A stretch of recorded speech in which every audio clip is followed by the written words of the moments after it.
Assalamualaikum warahmatullahi wabarakatuh. Selamat pagi, salam sejahtera bagi kita semua.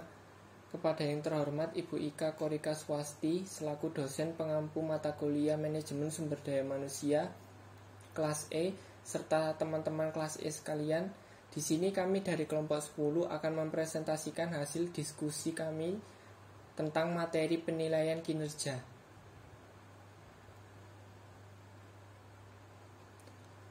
Pengertian penilaian kinerja. Menurut Dassler 2011, penilaian kinerja atau performance appraisal adalah suatu proses kegiatan yang dilakukan oleh perorangan atau kelompok dalam sebuah perusahaan untuk mengevaluasi bagaimana karyawan melakukan pekerjaan dengan cara membandingkan hasil pekerjaannya dengan seperangkat standar yang telah dibuat dalam suatu periode tertentu yang digunakan sebagai dasar pertimbangan suatu kegiatan. Penilaian kinerja merupakan evaluasi mengenai kinerja yang dihasilkan seorang karyawan, baik kinerja pada masa lalu maupun saat ini sesuai dengan standar prestasi. Berdasarkan definisi tersebut dapat disimpulkan bahwa penilaian kinerja adalah sistem formal yang digunakan untuk mengevaluasi kinerja karyawan agar sesuai dengan standar kinerja kerja yang telah ditetapkan. Selanjutnya, tujuan dan kegunaan penilaian kinerja.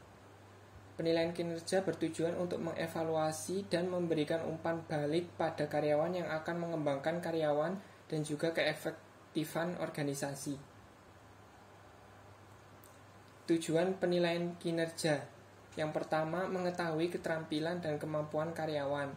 Secara pribadi, karyawan mengetahui kelebihan dan kekurangannya sehingga dapat memacu perkembangannya. Yang kedua, sebagai dasar pengembangan dan pendayagunaan karyawan seoptimal mungkin, sehingga dapat diarahkan ke jenjang yang atau rencana karirnya. Yang ketiga, penyesuaian kompensasi. Evaluasi kinerja membantu para pengambil keputusan untuk menentukan kenaikan upah, pemberian bonus, dan bentuk kompensasi lainnya. Dan yang terakhir, sebagai dasar perencanaan bidang kepegawaian, khususnya penyempurnaan kondisi kerja, peningkatan mutu, dan hasil kerja. Selanjutnya akan dilanjutkan oleh rekan saya. Untuk selanjutnya yaitu manfaat penilaian kinerja. Ada beberapa manfaat dari penilaian kinerja, antara lain yaitu 1. Meningkatkan motivasi.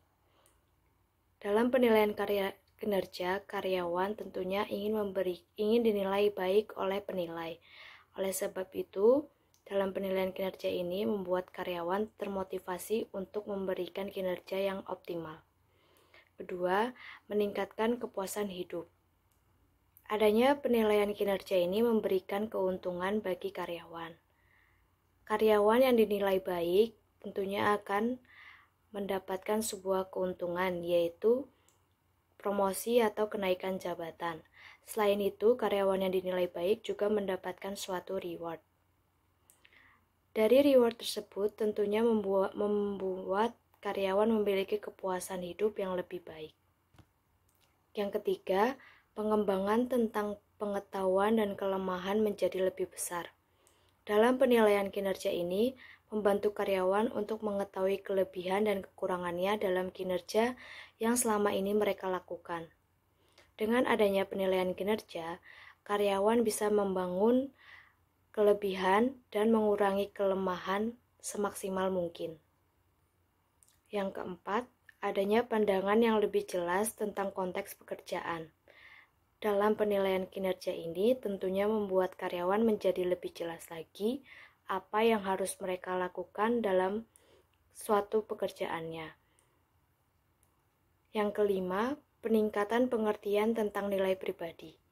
Dalam penilaian kinerja tentunya ada suatu evaluasi. Dari evaluasi tersebut, karyawan menjadi mengerti bagaimana dan apa saja yang nilai-nilai yang ada di dalam pribadinya, juga pekerjaannya.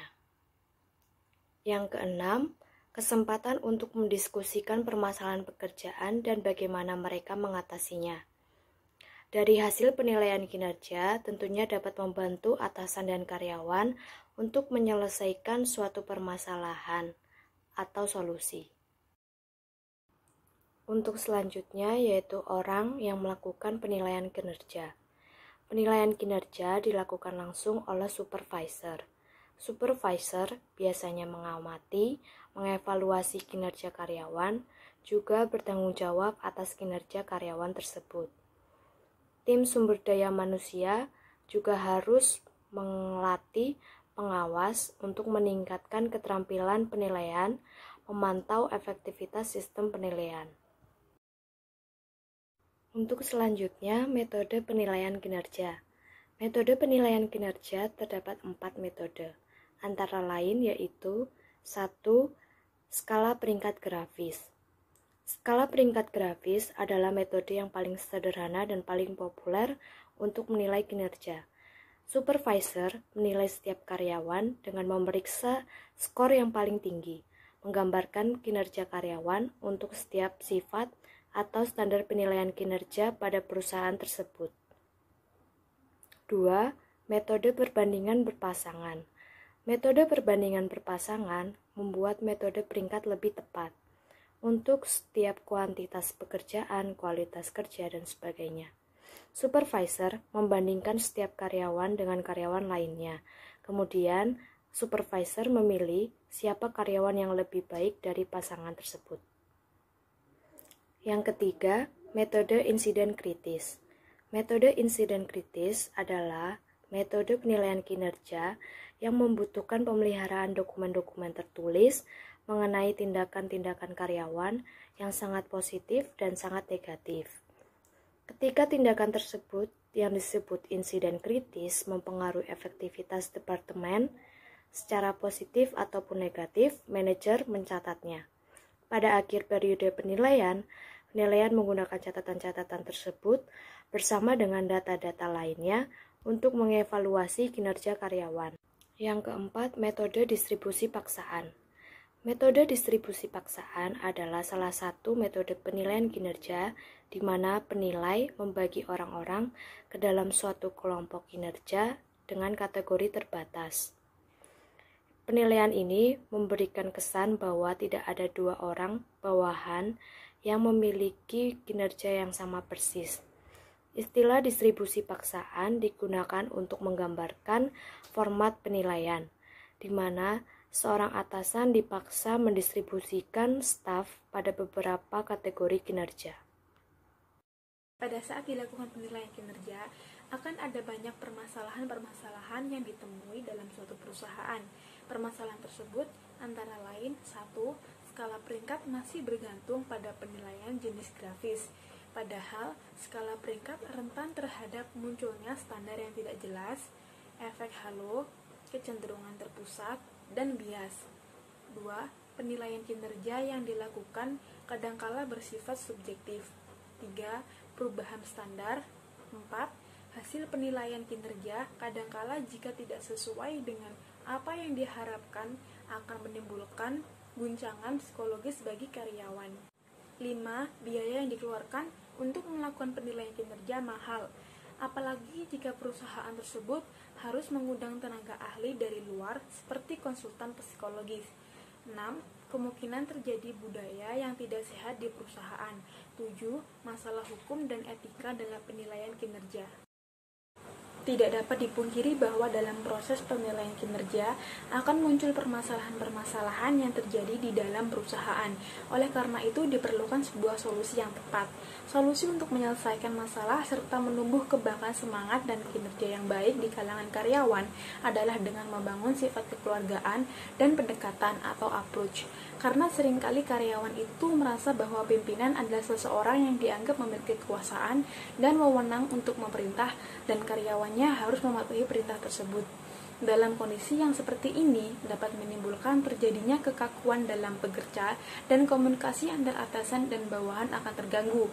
Selain itu, dalam proses penilaian kinerja, perlu ditegaskan bahwa penilaian ini harus adil, tidak bersifat subjektif, atau menilai atas dasar kepentingan sendiri. Oleh karena itu, penting sekali bagi seorang penilai harus memiliki sudut pandang yang baik dalam menilai kinerja karyawan. Perusahaan perlu membuat standar pedoman penilaian untuk dijadikan patokan penilaian agar penilaian kinerja dapat dilakukan secara adil. Seorang penilai harus menganggap semua karyawannya itu sama. Maksudnya, ras, suku, agama tidak ada kaitannya dengan penilaian kinerja sehingga tidak terjadi diskriminatif. Menurut Haryanja, beberapa untuk mengatasi permasalahan dalam evaluasi penilaian kinerja antara lain memberikan latihan kepada penilai, melibatkan penilai dalam penentuan formulir penilaian, menekankan pada manajer agar pentingnya penilaian untuk kinerja, memilih penilai yang tepat. Terdapat suatu kasus yang terjadi di PT Anugerah Cemerlang Indonesia atau ACI.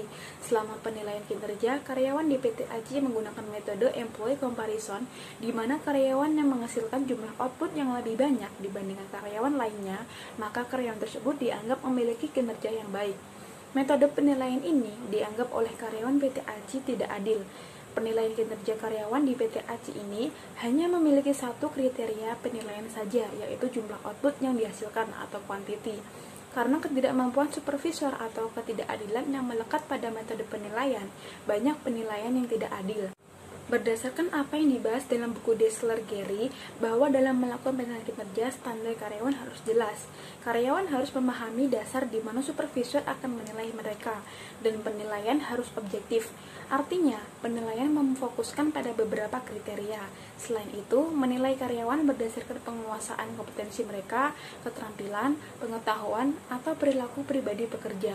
Untuk itu, diperlukan sistem pendukung keputusan penilaian kinerja yang bisa didasarkan atas sikap, kedisiplinan, tanggung jawab karyawan, kehadiran, dan kerjasama tim. Hal ini diharapkan mampu memberikan solusi dalam permasalahan tersebut.